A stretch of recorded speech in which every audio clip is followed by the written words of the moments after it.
Long ago and far away, Jason, you had to sit across a desk nervous with the fiery Yellen, I believe, at the Council of Advisors. What was it like being in a room doing economic or Treasury work with Janet Yellen? Yeah, so my very second job in economics was at the Council of Economic Advisors working for Janet Yellen. And she was amazing. She came in from the central bank. She'd been a governor at the Fed, obviously a great grasp of macroeconomics. She leapt right in on the issues we were dealing with. One of the biggest ones was climate change. She mastered the topic and was a driving force in that as well. Many would say that Secretary Mnuchin, with a very different background, really found himself with this pandemic. His voice changed, his act changed. It was a new Secretary Mnuchin. How would you expect the economist to deal with politicians looking for FaceTime on the evening news? How's she going to deal with a junior Republican from Arkansas or the senior senator from Montana? Janet is somebody who speaks clearly, speaks plainly, and it's clear she's motivated by sincerity. So, her mode is more substantive persuasion rather than, going out for a drink with a senator. And I've seen that work with a lot of people. Now, some people don't want to be persuaded. Some people don't want to be engaged on substance. I don't know that a beer would bring those people around either. Jason, what exactly, do people not understand about what Janet Yellen can do? How big can the stimulus package be? Will she be able to reach across the aisle and get it done? My hope is that it gets done in the next month so that is not on the desk of the next president. That's not on the desk of the next Treasury Secretary.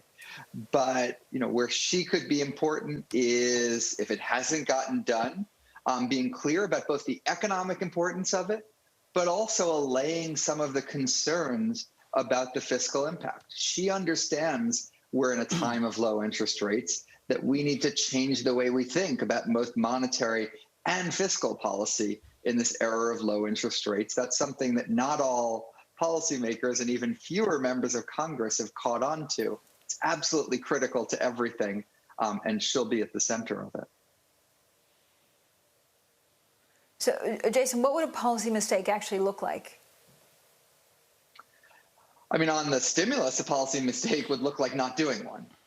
And, it's going to take a compromise. And so you can't say, I propose this, I'm only going to do this. Democrats are going to have to move to get something done. I think Republicans are going to have to move to get something done. Sometimes that takes an adult to say, you wanted X. 1/2 X is a whole lot better than 0. Even if politically it doesn't look great, let's do it for the sake of the economy. So I think adults that are focused on economic outcomes can help, negotiation and compromise, see what's good and what's important. Jason, will we see panels to save Social Security, panels to save this, panels to save that? Is there going to be a bigger, broader picture out there to study intractable challenges 5 and 10 years out? Yeah, Tom, I mean, we have to get through the challenge that is 1 day, 1 month, and 1 year out, which is we're still in a deep recession.